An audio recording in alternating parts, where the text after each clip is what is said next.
It's a goal. Who got the assist? Who got the assist?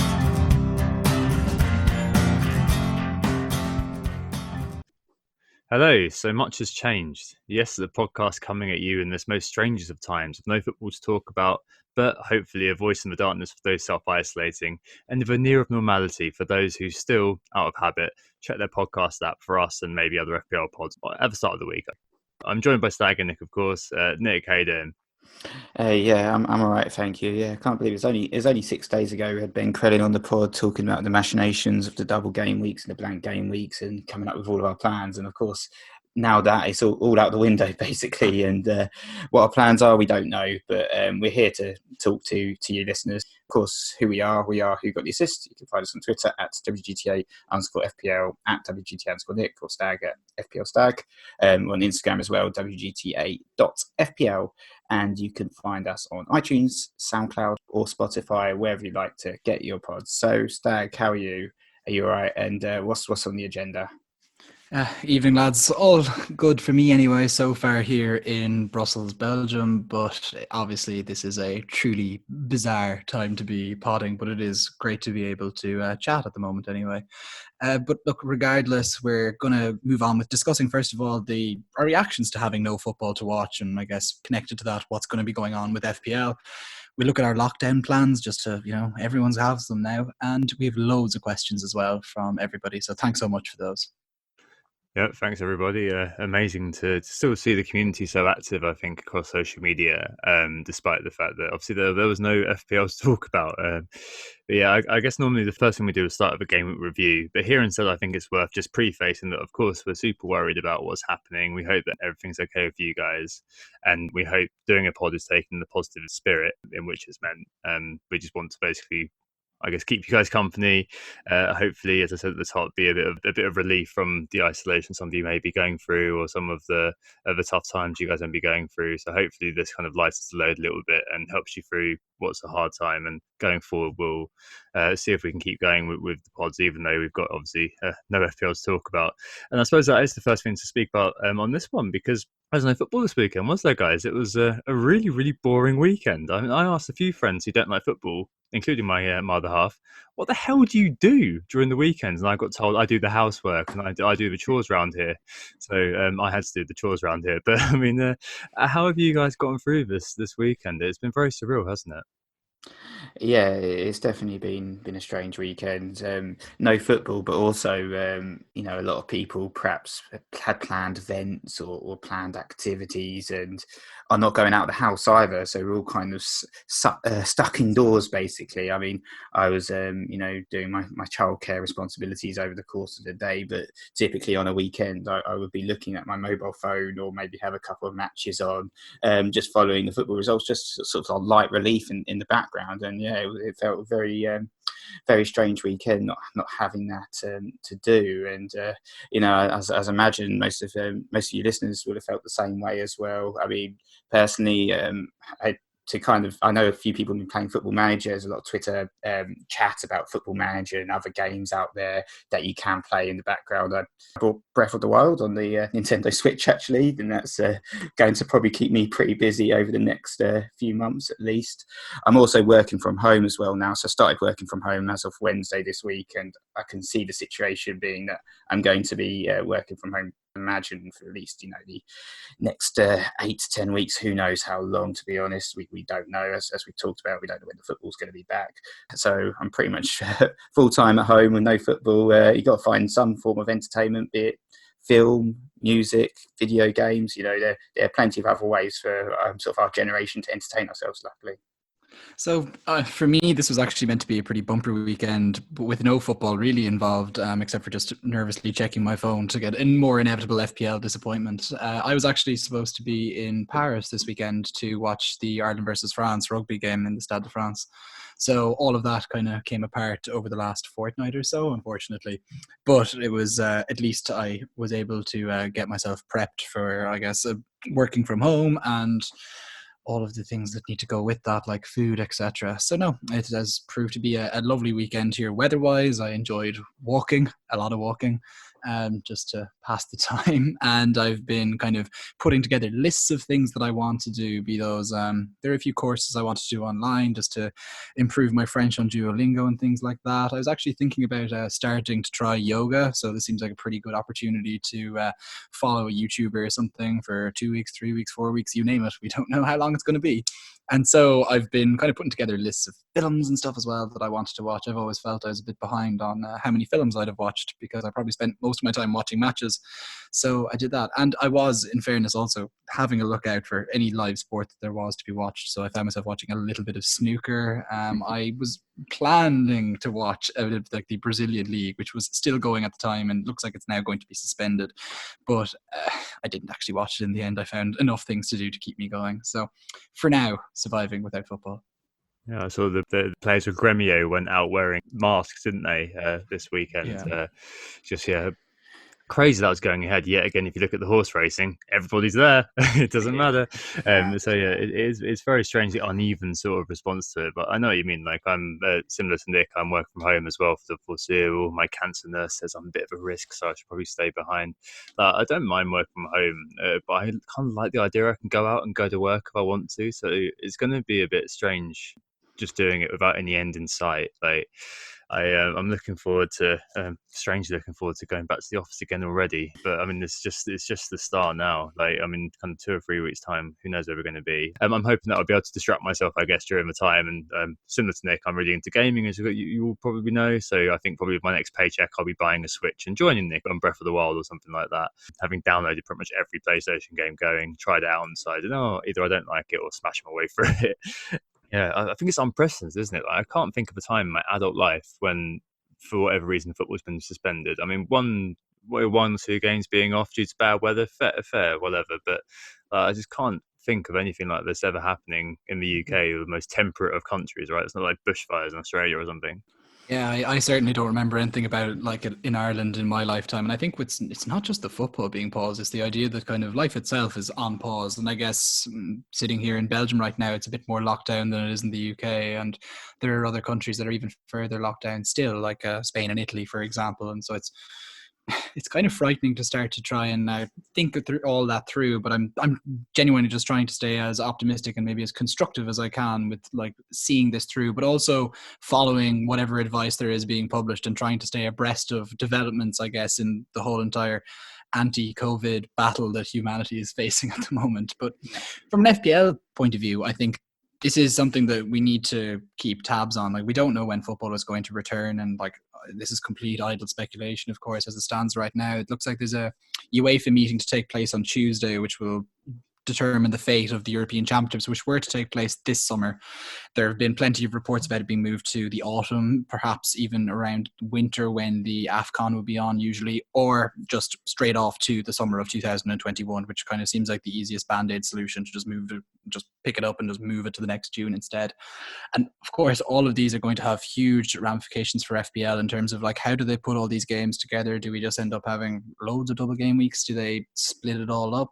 Do we use a free hit in 38 for like a quintuple game week? It's kind of it's mental to kind of comprehend and think about what could happen in the game. Yeah, exactly. So, I mean, officially, they're going to re-review it on the 4th of April with these 2 weeks, these 2 game weeks suspended for now.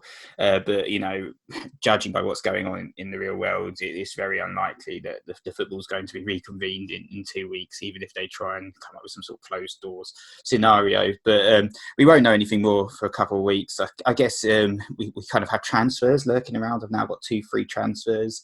I'm probably going to use one just for the sake of using one, just to kind of tidy my team up. In the meantime, I'm not just going to let it burn like some managers might be thinking about doing. But yeah, it's definitely an odd one with our FPL teams all scoring 0 points. I think did you get -4 this week, Tom? Didn't you? Because you taken. Yeah, I did. Yeah, took a red arrow for you guys to get a green. You know. So that's like green. It's like the guy I am. But yeah, it's definitely up in the air with our FPL teams, and obviously not kind of our main thoughts concerns are with what's actually going on in the wider world. And yeah, it's not just FPL and football affected, it's all sports, it's humanity in general. And yeah, it's worrying times. It is, but we are an FPL podcast, so I suppose we've got to speak about the ramifications a little bit more for FPL, and please indulge us a sec. So, as been mentioned, game weeks 30 and 31 still stand in the FPL code frame, as you probably know. It's just that obviously you're not going to score any points. So I took a -4 this week. I got a red arrow, whereas everybody didn't take a hit or something. I'll probably have got a green, and the same is going to be the case next week. After that, as Stag said, they're going to have to try to find a way to stick all these games in. If there is a solution that means that they play behind closed doors from kind of mid-April onwards, then maybe we'll see, I don't know, some sort of reallocation of the chips or something. This is idle speculation, by the way. This isn't a 90k thing. I mean, there's a few people in this week who have said, the Brighton chief exec said that he found it hard to imagine the season continuing in April. And Karen Brady, of course, has famously, now infamously, I suppose, come out and said that they should void the season. I wonder why. But according to some journos, in terms of the Thursday meeting, apparently people are sort of optimistic that the season can be kicked off again, which would be a surprise. Perhaps might be a pleasant surprise, to be honest, because I mean, sport is all of our release, it's all of our sort of outlet, it's all the thing that we look forward to, I suppose, like living for the weekend in some ways. So it might be nice if football is back, but equally, you obviously want everybody to be safe, as Nick was saying. How FPL deal with it, I just don't know. Whether it is they reallocate our chips again, whether it is that they kind of change things up. I mean, they were quite open that it was an unprecedented situation on Twitter, and I think that's probably to be borne in mind, and hopefully they'll come up with a solution. Ben Crellin said on Twitter this was like the easiest solution, just to let 30 and 31 be, and then kind of we come back to it in 32. So it might just be that we end up with really good fun sort of end of season, albeit behind closed doors, where the game itself gives us lots of double game weeks and lots of high scoring weeks to distract ourselves, I guess, from what's going on. Best case scenario. Worst case scenario, of course, it is all sort of suspended until next year. And but there's nothing really we can do about that. It's all external forces. It's all force majeure. It's all things that we can't really affect. What we can affect is how we're feeling and the way in which we approach this sort of time. So hopefully us being with you a little bit has given you a little bit of companionship and hopefully lift your spirit a little bit. Yeah, my personal hope for FPL for the final few game weeks is when this actually does work itself out. Now, the precedent would suggest that they might give us another wild card. That has happened before. It was game week 1, oh goodness, maybe about 10 years ago, that I think it was the systems weren't working particularly well, and people couldn't make last minute transfers in the final week, and so they ended up giving everyone an extra wild card basically for game week 2, I think it was, and it worked itself out from there. I think in this scenario, given the length of the break, given the ramifications in terms of form, ability, not training, cohesiveness, everything that's going to come from this, I think the most logical solution would be to probably crown an FPL champion as the season is right now. Unfortunately, given how the chips are, that's really difficult and unfair on people who haven't used all their chip, and I think that's all of us included. But at least what we might have then is like this kind of just run at it, let's say mayhem 7 game weeks, where it's just like the whole game compressed into a small period and just make the best of it. I think that seems to be the funnest way, and I think the most engaging way for FPL managers. I think from an FPL point of view, like this could easily be like August all over again when this comes back. They'll have to allow us to make changes to our teams. Like it's going to be a completely different situation by the time we get to it, and so I hope that's what they do. But the season will be played on, as far as I'm concerned. Of course, speculation here, etc. But just the broadcasting revenues and the survival of the clubs and the importance of continuing the league from the point of view of who gets promoted and who gets relegated. Like you have to remember, the championship playoff is the most no game generates more revenue for a club in world football because of the ramifications in terms of getting TV revenue going up, exposure, commercial revenue, etc. that comes with it. They can't leave Leeds and West Brom there at the top of the league. They cannot keep 3 teams that are in the Premier League right now that shouldn't be next season. And so from that point of view, they will have to find a way, I think, to play the season through eventually. Yeah, I mean, we're only speculating, but obviously the whole of Europe's impacted by this. And you've also got the Qatar World Cup, which was always going to be in the winter as well. So there are a few machinations that could potentially be played out where you have almost like the football season running on until like October, November, and then you end up with a different calendar to what we had previously. And, the Euros could be in the winter, for instance, as well. So there's definitely a few things that could be considered. But ultimately, I don't think we're going to see a decision anytime soon because we don't know how long this epidemic is going to last for. It could be, as we said, it could be over in a couple of months. It could be much longer than that. So who knows, really? Yeah, so one to keep on the constant review. I liked Wayne Rooney said earlier on today, actually, that it might be a good idea if, for example, they play the season until September, then the off season is kind of September till October, then November the season starts again, and that kind of gets us into the rhythm for the Qatar World Cup, which Nick just mentions, obviously, is over the winter period. It's just so bizarre, isn't it? It's so weird to think that, just as Nick said at the top 6 days ago, we were thinking about how we're going to navigate game week 31, how we're going to deal with the blanks, how the doubles were going to shoot us up the rankings. And now we're talking about when the football's going to commence again and when we're even going to be able to go back to normal life. Very, very strange to kind of see the netherworld we've ended up in it. Right, okay. Well, enough of that, I suppose. Let's move on to the questions this week. Who got the assist? Who got the assist? There's a gamut of questions this week. There are so many. Thank you very much for all of those. It's about some are about football, some aren't. I think what we're going to do is actually just reel through them rather than doing my usual thematizing and collecting them into something more digestible. So I guess let's go from top to bottom and see what we get. Yeah, kind of random, isn't it, this week? The first one is Bury It Kermit, who asked, what would be your highest and lowest attribute rating if you, Nick, and Stag were players on Football Manager? First things first, I'm absolutely terrible at football. So my highest attribute rating probably would be one of the mental ones as opposed to the physical ones, just because I'm not an athlete at all. So I suppose if it's a mental one, it'd probably be something really lame like concentration or work rate or something like that. Probably work. Put a lot of effort into my daily work. Scott Park. Composure. What would be your best technical one? I lack the pace that I had perhaps when I was about 18. Not very fit these days either. Maybe long throws, Nick? Maybe long. Yeah, I could do a long throw perhaps. Tight marking, maybe. Tight marking, yeah. Maybe that one would be quite good. Tackling. I was all right at tackling actually, so that was probably one of my better skills. Yeah. Your relative Chopper Harris. Yeah, I used to be all right at tackling. Generally, I was played as a defender when I played football when I was sort of 14, 15. So maybe tackling. Yeah, the worst one would be a physical, probably just technique or something. My technique shite. So I don't know. I think that's enough about me. Should we move on to one of you guys? Yeah, I'll jump in. I think my best one would probably come in the physical. I'm pacey enough, so it'd probably be one of those by dint of the fact that technically I wouldn't be very good, and mentally I always think that maybe some people who've played with me would argue my aggression can get a little bit too high at times. But yeah, I would consider myself an extremely competitive person. My worst ones, it's definitely going to be one of the technicals. Geez, I maybe just basic technique is a bit of an issue, but and then maybe I guess the people who play with me might sometimes say that my vision wasn't good enough in the mental side of things, but I would just say that it's probably more composure, just that tunnel vision that just gets you, but it's all about just looking up and taking a breath, and sometimes I definitely don't do that. I say the Daniel James of the podcast. Yes, that's actually probably really abrupt. I can't. Joining the steady Eddie Jack Cork and Nick. I'm not really too sure. I think vision would probably be my main strength. Probably the epitome of he has the vision but not the ability. He can spot the pass, but was not able to do it. So sort of pound shot number 10. I don't know. I remember playing a game when I was about 10 years old, and a coach just shouting out, a coach was shouting at one of the players marking me, and he was like, "Watch that fella with number 10 in his back. He has the runs." And the whole entire pitch started laughing. It's obviously to do with running and not diarrhea. Not doing a Gary Lineker right there.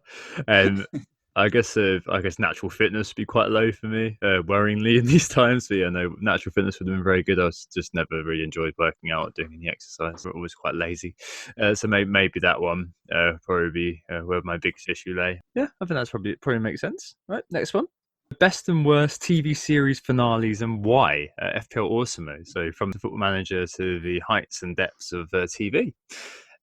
So I think for me, probably the best TV series finale probably actually is Breaking Bad. I just thought that was really, really good, the way they closed off that TV series in its 5th season, just wrapped up all the storylines, well, mainly around Walt's family and Walt, and just the way they managed that. I just thought that was a really, really good TV ending. I know that there was some plot holes. Well, I guess there was a gap with Jesse's story, which was wrapped up recently with the film El Camino, which I actually thought was pretty good.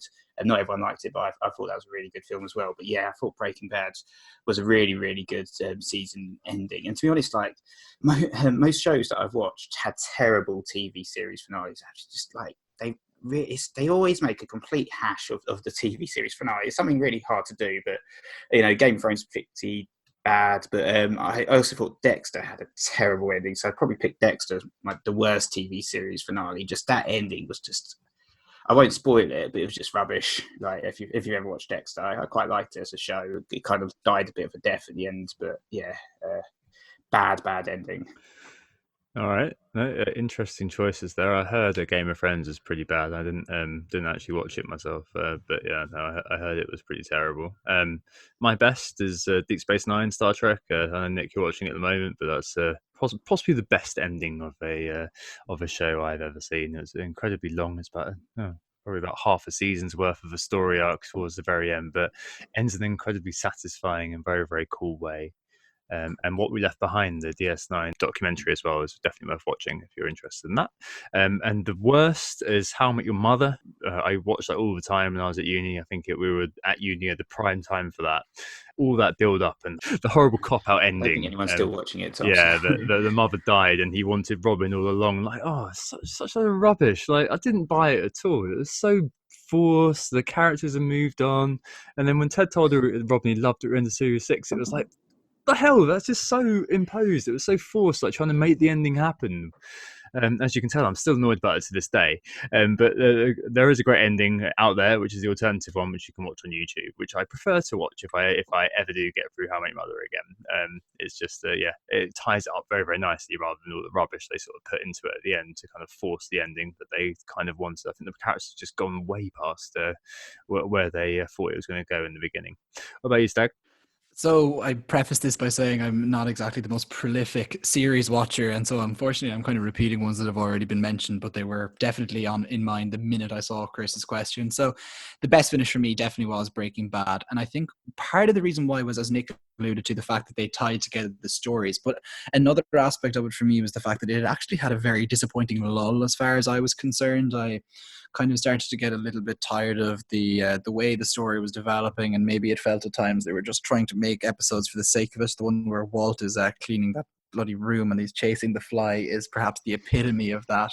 But they managed to save the whole entire thing as far as I was concerned with what was an absolutely brilliant ending. On the other side, it's Game of Thrones. Like, I watched it over the years as it came out. I think I watched it from as it was coming out from season 2 or season 3. And just the disappointment that all that time investment and so much promise with so many well-developed characters up until that point, the way they just tore it to shreds effectively just to ram it together. If they doubled the size of that series, it could have been so much, or that season in particular, it could have been so much better at the end. And what was frustrating as well was the fact that clearly they had the budget and they put together these absolutely beautiful episodes, and the battle scenes were absolutely fantastic, and the CGI was unbelievable, and the music in particular was extremely good.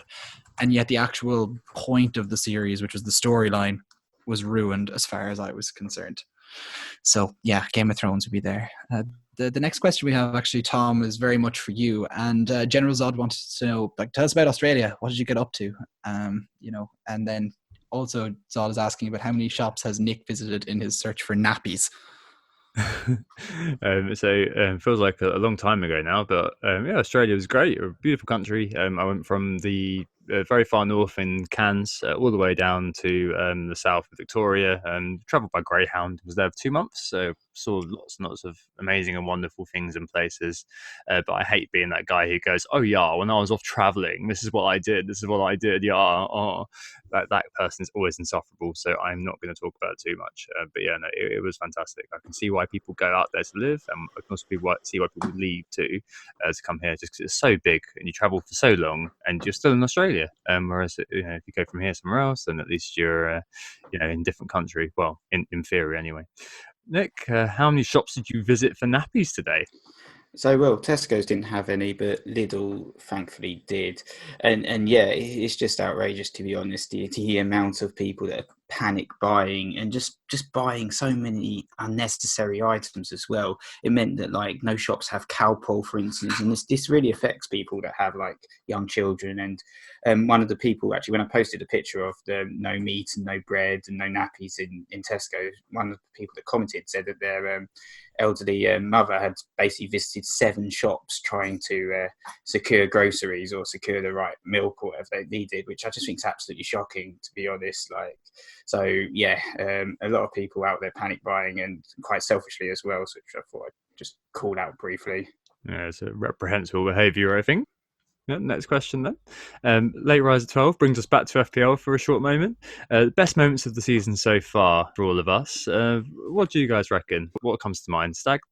Best moment for me is pretty obvious, and I think you'll all know what it was straight away. Anyone who's listening will know it. And it was the day I brought in Sergio Aguero on my wildcard, captained him, and he got that hat-trick plus an assist. That was, at the time, it felt like the moment the season was going to turn around for me, and perhaps the fact that it Redemption, didn't yeah. turn out. Yeah, and then, that redemption was extremely short-lived. I think there were 3 or 4 good game weeks in it, and then it all started to kind of go sour again, like the rest of the season. And why have I struggled, for example, to maybe answer that question in a personal case?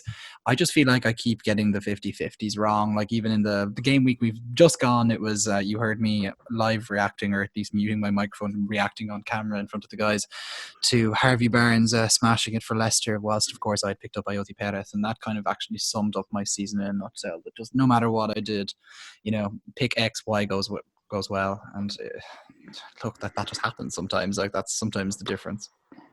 Yeah, I guess for me it was quite apt that Harvey Barnes 19-pointer. That was my highest individual point score over the entire course of the season in that last game that was on TV and last game that was played to get that return. I probably would say that probably was my best moment of the season. And, yeah, it's fantastic to see.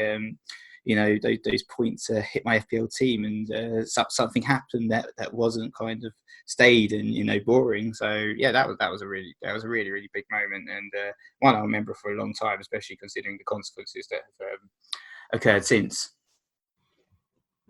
Interesting. Wow, the most recent thing, a PCAM rule in full effect for you there, Nick. For me, I think it's probably a bit of a painful memory for other people. It's triple captaining Salah in double game week, because I woke up, I was in Australia at the time, I woke up and seen that he'd scored and got an assist as well, and that was really, really good. Obviously, I did see the day before that Mane had gone off very, very early, so I could, it could so easily have been the other side of the coin, but that was when I started thinking and speaking to Stag's point, but the 50-50s were finally going my way and things are finally going to start working out. Wildcarded the next week, and I got my first ever full house at the back, so everybody got a clean sheet, and I thought, this is definitely my time, definitely time to go up. Was a 220k or something then, the highest I've been all season. God, that's depressing. It was the highest I've been all season. I was thinking, I can really push on from here, and then from there mediocrity kicked in again.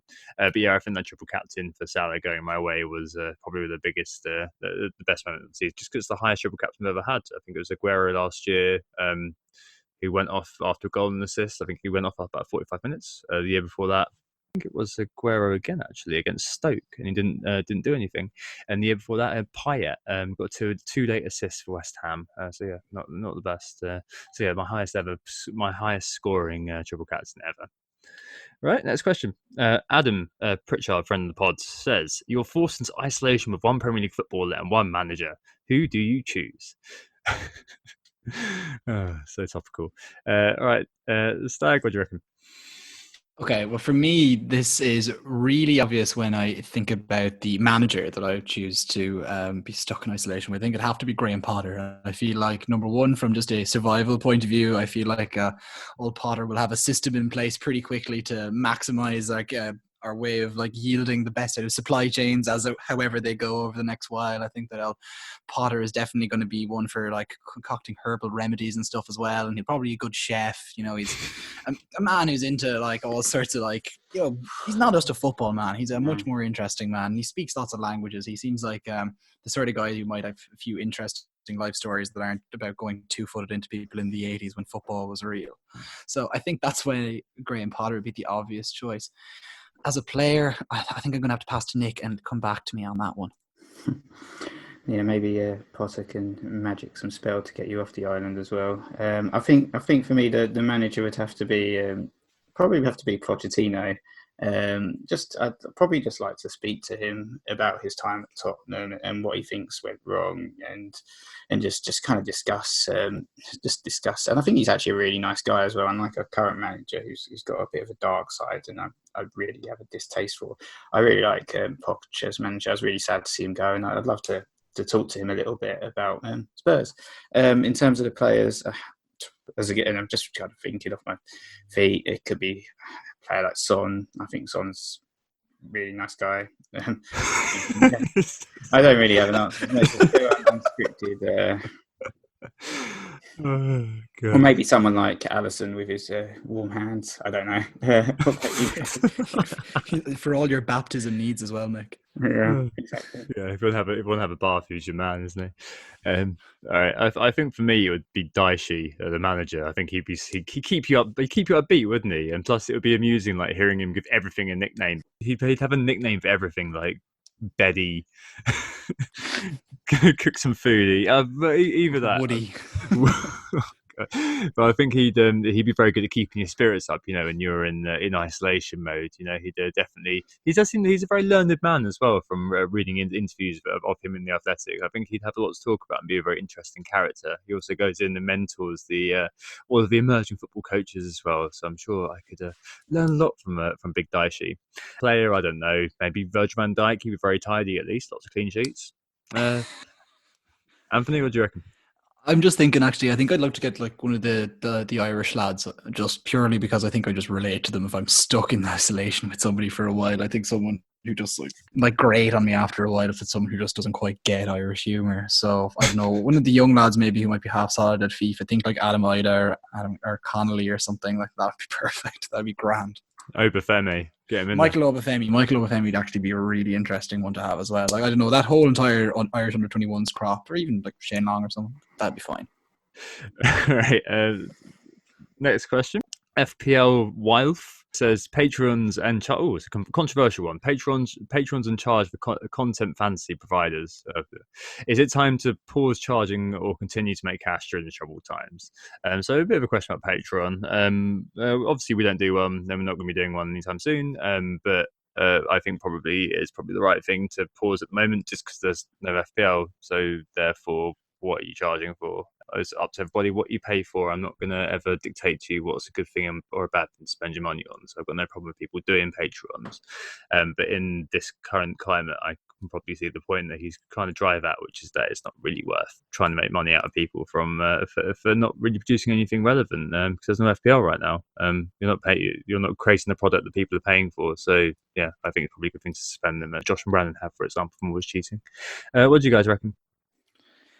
Look, for me, I guess it just seems like no more than what you've said, Tom. I can only echo your point that like when there's no FPL, I think people should just sack it off for a while and just come back to it when the football returns. Like, I don't think there are many people who are, let's say, relying on their Patreons to put bread on the table, and I think that people should be kind of compassionate in these times and kind of remember what exactly people are paying for as well. For those content providers, it might be a good chance for them to maybe broaden their reach again. I think that there's a necessary kind of amount of, you kind of close off yourself from new listeners when you go behind a paywall to an extent. And I think it's a good opportunity for those people maybe to, be known for who they are, or maybe just as a free pod, or else to just, sack it off completely for a while and get a break for themselves.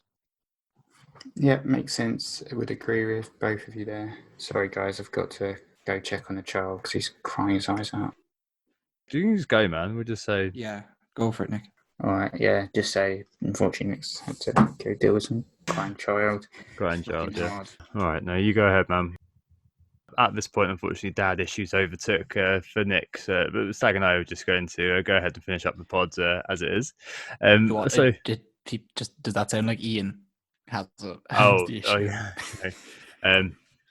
At this point, childcare issues unfortunately took over the pod for Nick, so it's just going to be Stag and I from now on. Just to continue on, then the next question is from Death Star FPL, who asks for a couple of things. The first thing is to rank the Star Trek captains from worst to best. I'm guessing I'm best placed to answer that one, Anthony. I have literally don't know if I can name one, Tom. It's that bad. I've never sat through an episode of Star Trek. Why did I hire you? But anyway, if you want the list, from worst to best, this is Archer, Kirk, Janeway, and then controversially Picard and Cisco. I'm not going to argue about that. I love DS9 more than I love TNG, but I'm enjoying Picard a lot. The second one, what's the biggest disagreement Tom and Nick and Stag, I guess, we've ever had? Stag's biggest disagreement with you, probably just that you've been forgotten by both of these Twitter questions. I don't think we've quite got there yet. Nick and I, what have we disagreed on? Well, we've known each other for so long. I don't really we don't really disagree that much because I just know what he's like, so I can kind of tell when he's just not in the mood to be talking, and I can tell whether he doesn't really mean it if he's being a bit acerbic. I'm sure he can tell as well if I'm being a bit catty. So I think we haven't really disagreed that much. I think we've had a few conversations about monetizing that we haven't really quite seen eye to eye on. But at the end of the day, I think that's just part and parcel of working with somebody on something like this, which isn't really a business as such, but it's still sort of a brand. I don't know. That's the only thing that really springs to mind. But yeah, we haven't really disagreed for many years now. And the fun thing is, can Tom please recreate with accents his favourite interaction with a local in Australia? I don't really. This is where Tom has prepared a script for me to read the other side. I think I don't think I interact too much with locals in Australia, for God's sake. But no, I think apart the locals that really stand out are the ones that were really racist to the other Chinese people in the group, and then looked at me and then just did that thing, when you were like a naughty child who's just been caught out doing something naughty. Two separate tour guides did that. They were making a comment at the other Chinese people in the group not being able to understand them, and looked at me and then kind of looked simultaneously a little bit sort of bashful and sheepish. This was out in the countryside, so there you go. I guess one of the weird things that one of the cultural differences is that you have to stand up and pay at the till in Australia. So I remember when I first got there, I said when we finished eating, I was like, "Oh hey, can we get the bill, please?" And the waiter was like, "You're all right, mate." I was like, "Sorry, can I get the bill, please?" And it's like, "You're all right, mate. Just come up the front, eh?" And I thought that he was like getting me out to fight him or something. And I was just like, the food wasn't that bad. And so he looked really angry. And I walked up to the till, and the waiter was like, "Hey, how's it going? How's your meal?" And I was just like, "Oh, why didn't you bring me your bill?" And he was just like, "Oh, we don't do things that way in Australia, mate." So there you go. Maybe that answers, aren't they? Right. Next question then. The FPL guy has written in and asked, if Tissue was an FPL player, how much would they cost, and would you class them as essential for the run-in? I think Tissue's a pretty deadly pick for the doubles and the blanks that are coming up in the next few weeks. Kind of covers all the bases, has definitely got potential in terms of, it's from a defensive point of view, helps you keep clean sheets, very, very important. It can assist you for sure as well.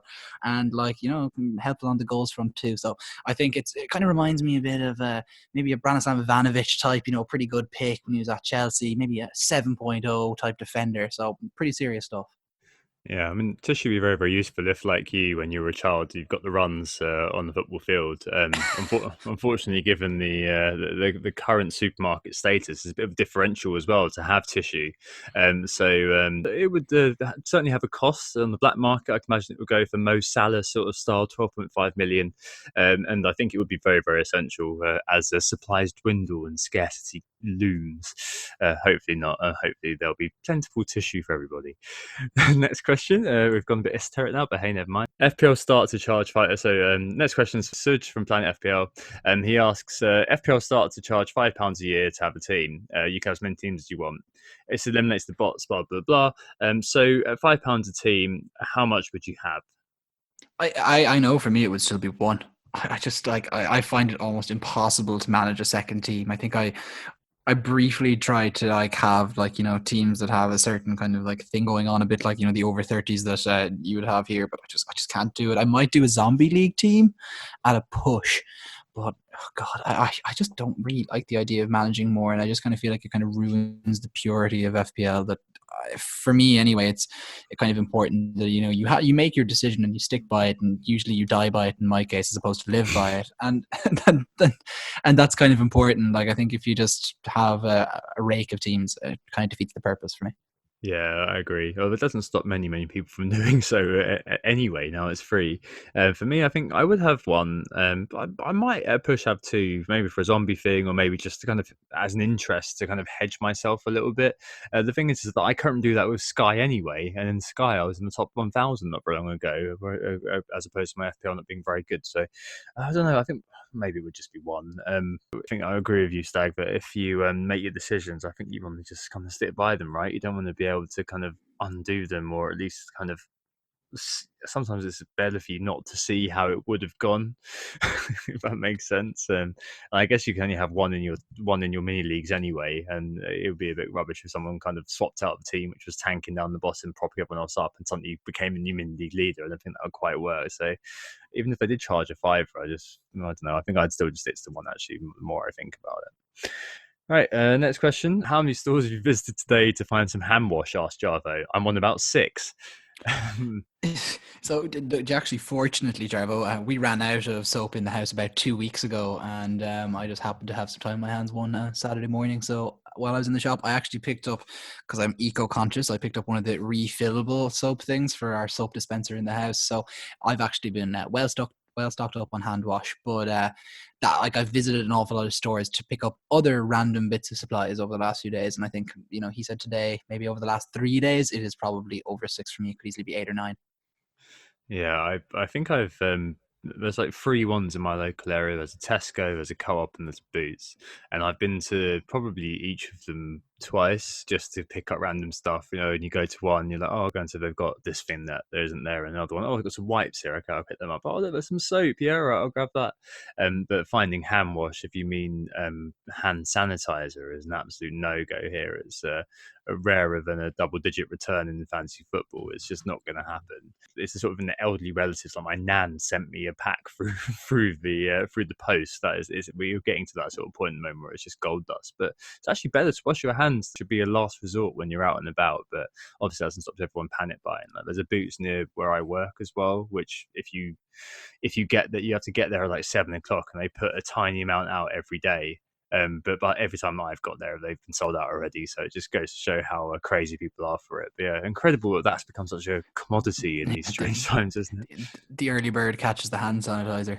Yeah. But Tom, would you have said you're now obviously washing your hands for 20 seconds, I presume, every single time? Would you have said you were more of a 7-second and done kind of guy, or a 12-second man previously? What sort of hand washer were you? I was a 12-second man, because I knew that obviously sanitation was important from my time on chemo. But 20 seconds is definitely the staple now. In fact, it's incredible, like seeing the dudes washing their hands. Like it never used to happen, right? People used to have a pee and then walk out again, and now people are like queuing at my work at least to wash their hands. It's phenomenal in public spaces, especially actually, to see men kind of actually stopping to wash their hands. Like I definitely could attest to being more of like an 8-second kind of guy before this whole entire outbreak, but I'm steadfastly singing happy birthday in my head twice to try and get to that 20 seconds now to keep everyone safe. Yeah, it certainly makes sense, especially if you're going to your nan or something. Don't be doing that. Right, next question. Oh, it's actually about football. Planet FPL, James, he who does the podcast, says, good on you for doing a podcast. No football till August. What do you do with football? Well, that's a very wide-ranging question. I assume he means what do we do from August onwards, if that's the case, or at least how we administer it going forward. I guess I would want to complete the season as it is. I don't see any reason why not, and then try to find a way to basically fit everything in. I mean, it has been mentioned by people like Jermaine Jenas, but removing some of the cups might be a good way of doing that. And Pep Guardiola has said that maybe the League Cup is probably a bit rubbish. And I know people have said that one of the rejoinders is that it gives lower league clubs loads of money. We'll figure out a way in the formula that the Premier League clubs can make up that shortfall and maybe get rid of responsibilities like that, just to free up some space in the calendar. That might be what I want to do, but I think it's going to be quite harsh to not complete this season. I think that if something like this ever happens again, like touch wood it doesn't, but if it ever does, like I think that we're definitely going to need some sort of precedent set here, and however we kind of got this current pickle out is going to definitely impact on the future of how football is administered in difficult times like these. I haven't got all the answers, but I'm just hoping they come up with a way to make sure this, whatever happens this season, is fairly done. But it's not just Liverpool, is it? It's like, as Stag mentioned earlier, it's West Brom leads in the Championship. It's Coventry, League One. They're top by a long way. Don't have a stadium at the moment. They've been kind of pushed from pillar to post by their owners. Like, how do you deal with them? Like, oh, it's very, very tough. It's a very difficult thing to do. I just think that this season needs to be carried out before you move on to another one. To null it and void it and just throw it in the bin and think, okay, well, that doesn't matter. Let's move on to the next year. Seems like a bit of a overly simplistic way of doing it for me. Yeah, and even when you think about how, let's say, leveraged an awful lot of the clubs are and contingent, and their whole entire business plans are almost contingent on success, whether or not that's a good idea or not. Like you think of Aston Villa, who were particularly financially pressed until they happened to kind of find themselves back up in the big time, pretty remarkably, actually. The story of their promotion last season, and it's obviously fine now because they're a Premier League team, and even if they get relegated, parachute payments, etc. But there's an awful lot to it. Without trying to sound sanctimonious or preachy, what I would hope is that maybe people start to appreciate the impact that football actually has in people's lives. I think already an awful lot of us have been shocked by the size of the vacuum when it came out of absolutely nowhere, and when the next the return of football is unknown. At least when the season ended, usually there's some major championship coming or some underage championship or something on. Even the League of Ireland, let's say, would have been a summer championship and would have been on all through the summer if you just wanted to watch football in Ireland, for example, whereas it's just nothing.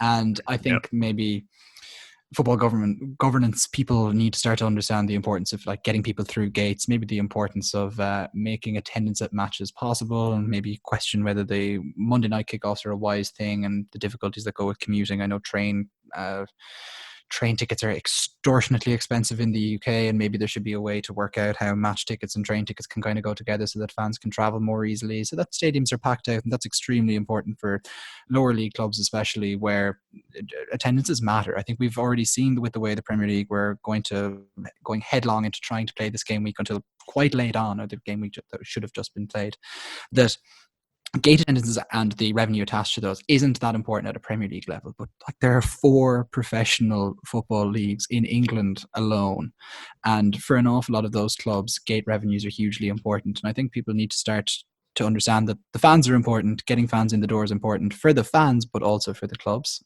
And this is a really good chance for people to kind of hit the reset whilst perspectives are kind of changed. Yeah, there's maybe a silver lining then, that some sort of valuation of the impact of fans on football as a spectacle is going to take place. I think it will be. I watched the Man United game behind closed doors, and that was really eerie, very, very odd. I think there was an England game, wasn't there, a little while ago, that was behind closed doors as well, and that was like a really weird sort of otherworldly sort of experience. And it's not going to quite be the same, is it? If there aren't fans there, and there's really interesting sort of questions whether the home advantage is still a thing, and if there's no home fans there roaring you on, if you remove that sort of psychology, are players going to start acting a bit nicer if they can be heard? But yeah, I think hopefully there are some silver linings to this. And the next question actually does cover this too. So Rhino says, maybe can we discuss the positives? So would forced isolation lead to an easier transition to a carbon neutral lifestyle? Always a good thing. And are experts important again? I don't think FPL experts are ever important, but maybe in this context, it might be a good thing just to voice over quickly that, it's probably, we're always looking as human beings for silver linings in things. We're always trying to be optimistic. We're always trying to find a way to spin things to have a positive light on them. And those are a couple of examples of how things maybe could change for the better after a horrible time. Maybe people might reevaluate the way they live, and people may also reevaluate who they listen to. Certainly seen a few things on social media recently. For example, this morning, the Cristiano Ronaldo fake news story that was being retweeted. Yeah, obviously that was a great story, that he was turning lots of his hotels into hospitals. Completely fake news. It was just, marker had been done by someone pranking. Obviously harmless in that regard, but if you think about that example applied onto something a bit more nefarious, a bit more negative, like the spread of some sort of fake remedy for coronavirus, and you can see how those things can quickly become completely spun. So maybe experts are important again. Stag, what do you reckon? I think, look, I'm already, from a personal even point of view, I'm kind of trying to see the benefits and maybe how this coronavirus is going to, and the isolation that'll go with it, is maybe going to show people that working from home is something that is actually eminently more doable. I think, people spend huge amounts of time every week commuting, and that's horrendous from a mental health point of view to be doing that day in, day out. I have never had to do it for any extremely long, consistent period and over any great distances. And even still, it's easy for me to appreciate that. But I think sometimes it can be harder for governments and politicians to understand that, with maybe the sorts of jobs that they may have done or may have never done before going into office and enacting that sort of the legislation that defines lives. And that's that's on top of obviously the carbon neutral stuff, etc., etc. People are becoming an awful lot more aware of, let's say, just the germs that are transferred in train carriages or in the tube or on airplanes, etc. And so I do hope that there is that silver lining. From the point of view of experts, look, I can only agree with you, Tom. Fake news is pervasive. It misleads people. I don't know how many times I've even been caught out about stories already of who has coronavirus or where it's affecting or the measures that are being brought in. It's people and governments at times have become better and better at making the stories just believable enough that they just switch your opinion, or they're just so easily digested that you don't actually even critically analyze them, even if you do have critical thinking faculties, and you just get caught out with them because you just don't think to think. And that's quite dangerous. And so experts are important, information is important, and truth is important. Yeah, this is extremely preachy for an FPL podcast, but you asked the question. Yeah, no, fair enough. Let's move out of that and into something else. Rich FPL asks, is there a stat you guys regard as the mother of all stats, like one metric you will choose as a decider when choosing between player X and player Y? I know Nick really likes his shots in the box and likes his touches in the box. For those his off-quoted ones. I think for me it's XGI. I think that'll be the one that I'd always sort of default to. XGI from open play, that is. So not if there's a penalty or something, I want that to always be removed, or a free kick or something, I want that always be removed. That's a bit of a crapshoot. And the other thing, there's FPL Salah in normal times does the betting odds, just the percentages of goals being scored or something like that.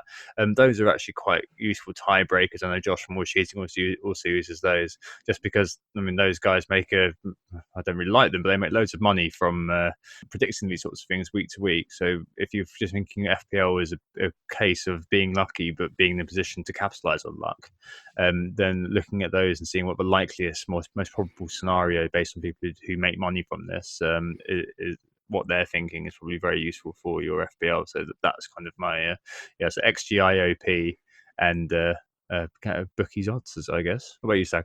Yeah, looking at Rich's question, I think he was probably hoping for us to come with one particular stat that was the mother of all stats. Unfortunately, maybe a bit like yourself, Tom, I can only give you the family of stats that would be important to me. From an attacking point of view, I like XG from open play. Interesting that you go for XGI.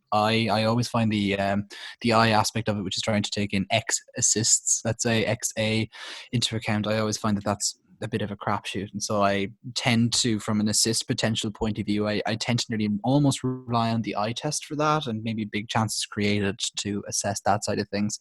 But XG is particularly important to me, and I actually really do like average positions and heat maps to get an idea of just where a player is active and what they're doing. I think sometimes you can really digest a game quite well with heat maps and highlights.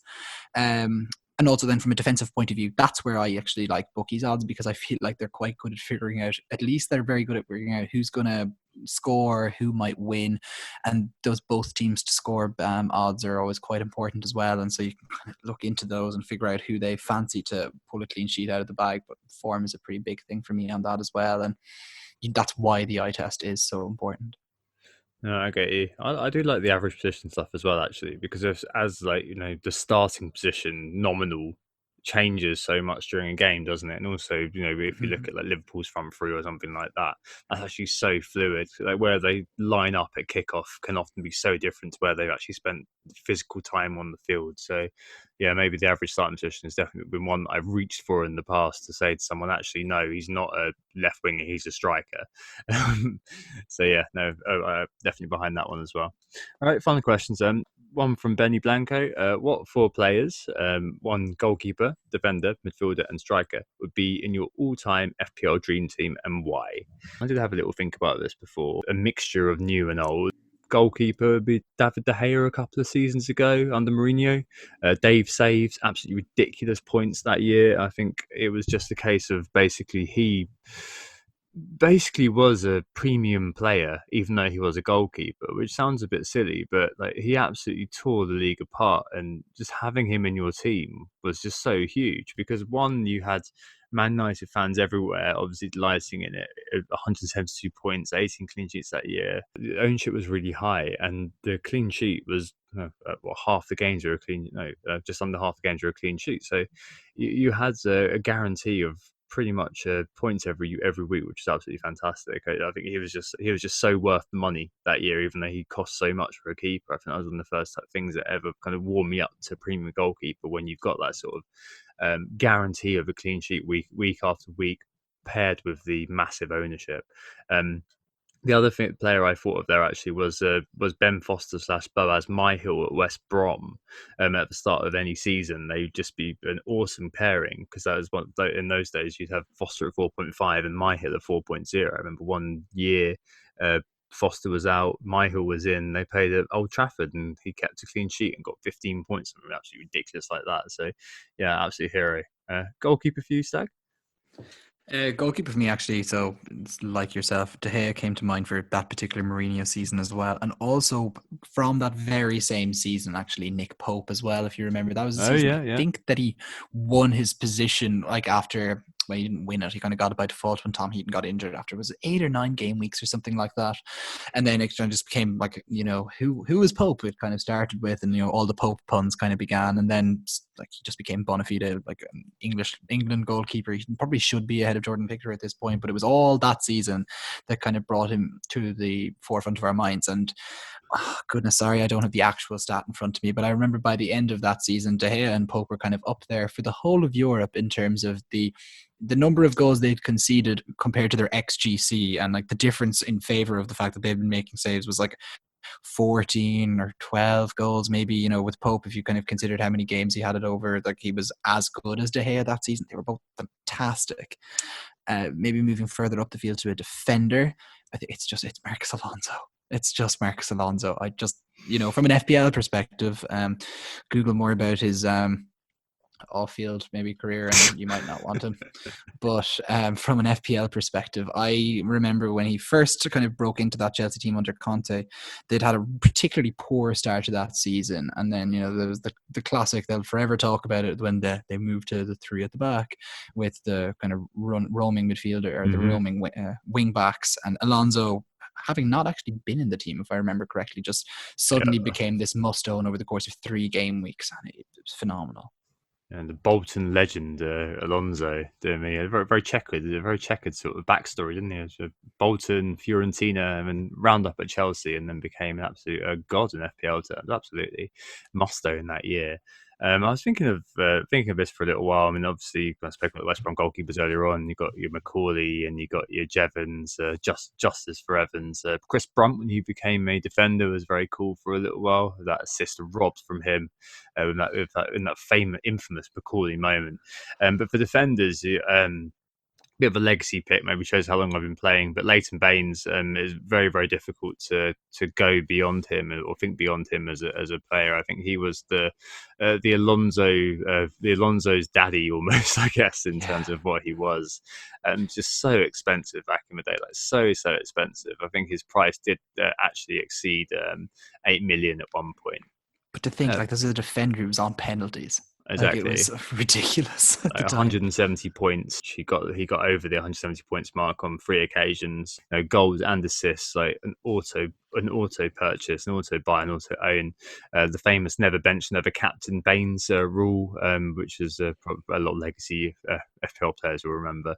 But yeah, he was an absolute kind of stick on, a must own in those teams. And back then, when there wasn't the proliferation of information that there is now, but we didn't put their money into that sort of player because he was so expensive, an expensive defender at the back. So I think he is a sort of player. He's like TAA. Like in a few years' time, people were talking about TAA and being like, "Oh, remember him? Wasn't he great?" When he invariably moves off to Real Madrid. But Leighton Baines is one that always sticks in my mind as the archetype for the premium, amazing defender. Midfield then, Yaya Toure, I think, could probably be one that would come straight into mind for me. He was absolutely what a time that he was season that he incredible that season. dominated the league, wasn't he? Like, he was top in terms of assists. He was like nearly a 20-goal season, if I remember correctly. He had distance covered, tackles. He just did everything. He did. It was so good. Or 14. He was so good that year. 2013, 2014, 20 goals and 9 assists in the Premier League for Man City. Dear me, that's absolutely, he was just so good. Like, he was just like, you could just captain them every week, and it's the sort of player that you just can't see past because they're just so good that way. I think again, it must do in any team, and like the amount of times where I think that was the year when vice captain had just come in, and I think the amount of times that I had him as my vice captain, he came through for me was time out of number. Actually, I think I got about 3 or 4 very lucky vices off him. Yeah, I think it was that year that vice captains did start to come in. Yeah, what a player he was. And the other one is Alexis Sanchez, midfielder. Your classic out of position player. That season he was number 9 for Arsenal, absolutely incredible. And we spoke about a couple last week with Ben, the double game week experience of having him as your captain, because he was just guaranteed to do something for you at one point. He was just went for a blistering period where he was either going to score a goal, he was at least going to score a goal. It was on penalties as well. The amount of goal and assist sort of combos he got was out as well. So I inevitably fell on Alexis straight away as the first player that came to mind. And I think why maybe Alexis sticks in my mind the most is because I continue to not pick him when I should have picked him. And so I suffered at his hands a lot, which maybe sears it into my memory that little bit more. Maybe thinking a little bit more kind of away from the obvious premium picks. The year that Josh King scored 16 goals in a season for Bournemouth from midfield as a cheap pick, I had him in my team for his hat-trick against West Ham. And I think, Tom, I actually met you that day for the first time, if I remember correctly. And it was a real triumph. I tipped him in my column. I brought him in. I'm classically don't listen to my own advice and usually suffer as a consequence, but this time I brought him in. I had him for the hat-trick, and it was absolutely bloody brilliant. I'd missed him the week before when he got like a single goal, and this was the start of his run, and then suddenly he just took off, and that was great. Later reclassed as a forward, and that was unfortunate. And then another one that came to mind is Clint Dempsey when he was at Fulham. Yeah. Way back. Him and Danny Murphy were both like really good, solid, cheap, affordable picks, and I just loved having both of them on my team. I remember Joe Allen as well at Swansea for 1 year was particularly good under Brendan Rodgers. Good picks. Yeah, no, absolutely. I think a lot of people would be screaming Michu at this point, wouldn't they, as well? Yeah. Well, the ultimate one-hit wonder there. One incredible season. I think he started off with a brace, didn't he, against QPR and didn't look back. You know, he's a hero to young Haaland who's coming through. He is, yeah. Tagged himself, one of my favorite things. Yeah. I thought it was very cute indeed. Right, and then finally the forwards. Then no real. Actually, that's not entirely true. There is a little bit of a conflict. I mean, I did think Drogba first, but Van Persie. I think you could just that one season for Arsenal where he scored in every game. Like captain, you just captained him all season. At least I did. Just captained him the whole year because at least I knew he was going to get me 12 points every game at least. Obviously I'm Dutch born, so Van Persie was definitely something that appealed to me. Unfortunately, I was a bit too young to see Bergkamp and Overmars and co in FPL. I think no FPL was going back then, but RVP definitely. I remember even when he went to United, I still had him in my team. I was about to question to see if you'd held it against him when he went to United, and at least he won the league at United, which was nice for old Robin. A forward that comes to mind for me has to be Luis Suarez. There's multiple seasons in the Premier League where he just destroyed everybody, in particular Norwich, and it was so much fun owning him. I think like there are plenty of strikers who've scored on the level that he scored in his 2 particularly big seasons for Liverpool. But what kind of changes everything about Suarez for me is that when Aguero scores, it's always inevitably like it's not scrappy. He's had plenty of great curled finishes or whatever, but Suarez's goals were just so varied, so amazing. Remember the header from like 20 yards that he put in, 40-yard screamers, like kind of acrobatic kicks, the really scrappy goals too, the little bit of shithousery. You just kind of had to love what he brought to the party. And so like he was like a fun captain pick as well. He had like the flair of a San Maximan at times, but was still just absolutely brilliant. Oh yeah, I think just against Norwich, you were just guaranteed a hat trick, weren't you? That's what was really cool. We love predictability in FPL. The shithousery point also makes me think of Diego Costa actually for different reasons. Because he wasn't get a yellow card. Do you remember that amazing period when he had 4 yellow cards? It was one of my first ever viral tweets. Tom was like this. There was something along the lines of like, "Oh, this Diego Costa 4-yellow card crap is killing me." And it like at the time, like for FPL, it was like a particularly popular tweet, like for my account anyway. I was like, "Oh, I've really made it on Twitter here." But it was like, that was a great period in time because everyone was like, I had him and he kept scoring me goals, and everyone was just like, I'm not buying him. It was on Fantasy Football Scout at the time, but all the FSs were like, oh no, I'm not buying him. No, he's got 4 yellows. Like he's just an indisciplined rump. Like there's no way in hell he's ever gonna not get a yellow card. And that kept going until I think like 12 games later or something absolutely ridiculous, isn't it? It's like 80 points or something people missed out on. So yeah. And his form completely dropped off, by the way. I think he ended up making it to like the period where you get clemency for your previous indiscretions, let's say. Yeah. And then people brought him in again for like some good fixtures, and inevitably it just didn't go right with him, which is just classic Diego Costa. I think that's basically it for this week. Quite a lot of questions there. Hopefully some insight into how bored out of our minds we are that we've started speaking about that instead of FPL. I really wish we were able to talk about FPL, but unfortunately at this point we're not. No theme to the pod this week. The pod with Ben was obviously the Killers, but that seems like it was a while away right now. We are Who Got The Assist. You can find us on Twitter at WGTA_FPL. You can find Nick at WGTA_Nick. You can find Stag at FPL Stag. We're also on Instagram too, as WGTA.FPL. At the moment, I'm just posting pictures of myself looking sad, but when the season does kick off again, you'll be able to see lots of football-related content from there. Yeah, and look, everybody, over the next few weeks, I think we're probably going to continue recording a few pods, maybe. Yeah, I don't see why not. I hope you guys enjoyed this one, and please let us know if there's any more questions you'd like us to answer, because sure enough, I don't think we're going to have any football content to replace them with anytime soon. And just keep safe, keep adhering to advice, and just be well. Yeah, I absolutely second that. Well, I hope this assists you in some ways feel a little bit better about your time in isolation if you are. But yeah, no matter what, we'll be back very, very soon. Take care. All the best. Oh, it's a goal. Who got the assist? Who got the assist?